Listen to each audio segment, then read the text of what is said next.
Welcome to your Daily Writing Habit, episode number 361.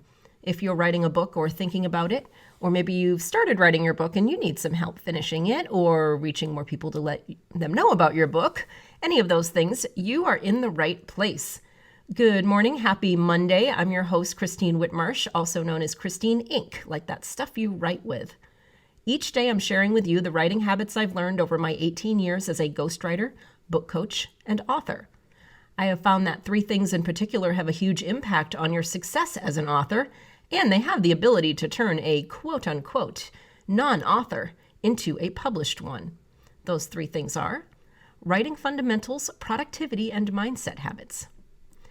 Here's today's quote.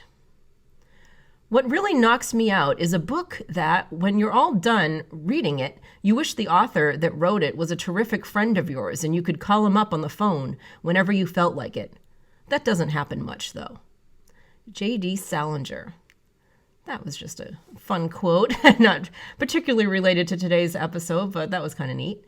So once again, good morning, happy Monday, happy quarantine, happy isolation, or just, happy writing for most of us. If you are a nonfiction author, and I know that's like the majority of my clients and the majority of my audience, or if you're aspiring to be a nonfiction author, and this could mean personal development, business books, memoirs, like how-to books, technical books, history books, anything that's not fiction.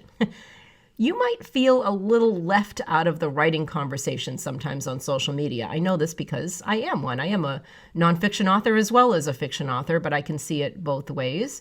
So you know what I mean, those social media conversations about writing problems and anxieties and kind of the funny inside jokes on Facebook and Instagram about being an author. And sure, many of the ones that I see, they fortunately apply to all writing, so all writers, novels and nonfiction alike. But I notice when I'm looking objectively at the online conversation about author life, I can see how it's not always relatable. I see all the graphics about characters and plot lines and the frequent joke about how Homeland Security might misunderstand certain author Google searches, depending on what your novel is about. So as nonfiction authors, I can see that part in particular would be maybe less likely, depending on what type of book you're writing. But novelists, when they're doing like the crime thrillers and the murder mysteries and everything, they're probably Googling some things that are pretty scary.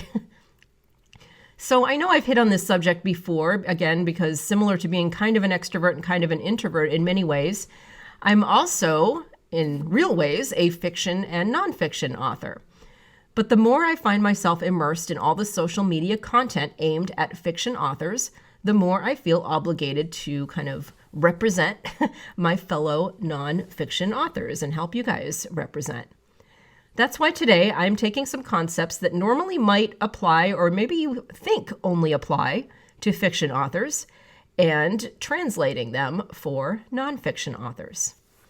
So here we go. I have 3 tips here for my fellow nonfiction authors to feel more included in the online conversation about author life. Number 1, characters. Are you feeling left out because you don't get to make up characters for your nonfiction book? Because there's no need to. As the author and the narrator of your book, even if it's a business book, you are a character. You are the protagonist. You are the narrator. Treat yourself and others in your story like a character in terms of the development you put into it. I'm actually a huge fan of character development, and obviously novelists spend quite a bit of time on it. But how much time do nonfiction authors spend making sure they're clear about their character they're portraying in their books? And you might be saying, okay, the character is me. I'm just saying business stuff, or I'm doing my memoir or a self-help message. And I know myself. Yes, but how much thought have you put into what version of yourself, what angle of the complex being that is you that will be the best narrator for this book? The version of you that can best deliver the content to your reader. This is something to put some thought into, along with all the other real life people you'll be presenting in your book. Because remember, every book requires a certain amount of shaping. It's never just a regurgitation of something that happened in real life or something you think, or, again, using business as an idea, your business concepts or self-help concepts. You're never just regurgitating something you know. A book has to be shaped. And real life is not. Real life is messy and unorganized and often nonsensical and very rambling. If a book is those things, you will lose your reader. So this means shaping your ideas, but also shaping the character you're portraying, shaping yourself as the narrator of this book and who this person is that you are presenting to the readers. Number 2, ways to include my fellow nonfiction authors in the online fiction author conversation.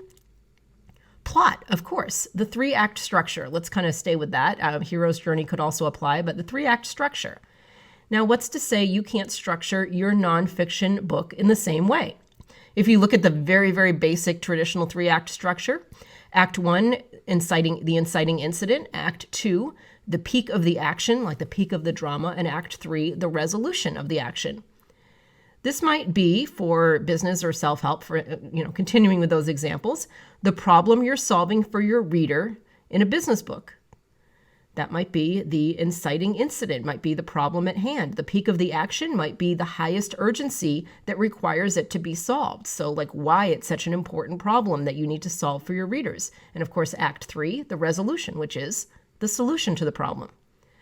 And believe me, you can actually go a lot more intricate than that. You can really break down that 3-act structure can be broken down to many different beats and many different angles. There's a lot of creativity. And this is why novelists have so much fun structuring their plot lines, because there's a lot you can do with that 3-act structure. And of course, I'm not going to teach it all to you here. I would recommend 2 books for this. Story by Robert McKee. He does it in the form of a screenplay, but it's very much the 3-act structure. And a shorter book, but the same methodology, a book called Stealing Fire from the Gods by James Bonnet. And either one of those books, Story by Robert McKee or Stealing Fire from the Gods by James Bonnet, those will help you really, really learn that 3-act structure. And again, it's not just for fiction authors. That's obviously the examples these authors use. But I absolutely, with my book blueprints and the ways that I coach my clients every day, I apply variations of the 3-act structure to all of the books that I help my clients structure. Nonfiction just as much as fiction. It works. And finally, tip number 3, translating kind of fiction concepts from the online author conversation into nonfiction. Story, of course. And I wonder if nonfiction authors are kind of jealous that fiction authors get to use their imagination to make up all these like amazing and fantastic stories. Well, as a nonfiction author, what's to say you can't do it too? That you can't make up stories and, in some cases, for a business book, case studies just from thin air. So just as made up as fiction authors, totally made up story idea, characters, backdrop, all the things that make up a fiction story. Why can't you make up those stories to deliver your lessons or make your point in your fiction books? Stories are the most powerful way of communicating, of making points.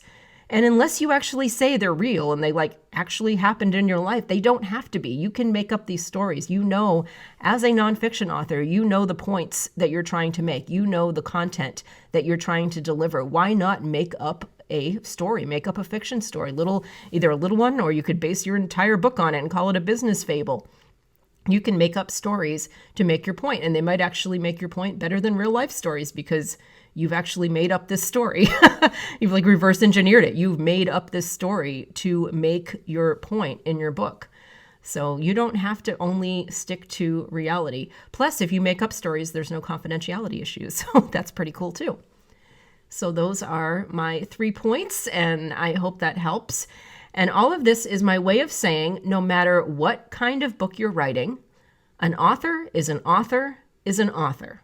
If you're writing a book, you're an author. If you've published a book, whether yourself or through a publisher, you're a published author.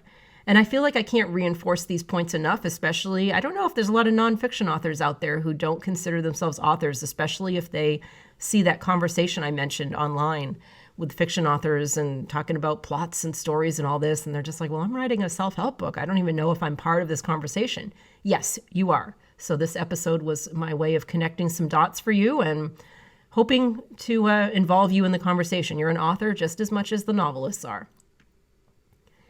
Thank you for joining me here on Your Daily Writing Habit, where I am helping you write and finish writing an awesome book, whether fiction or non.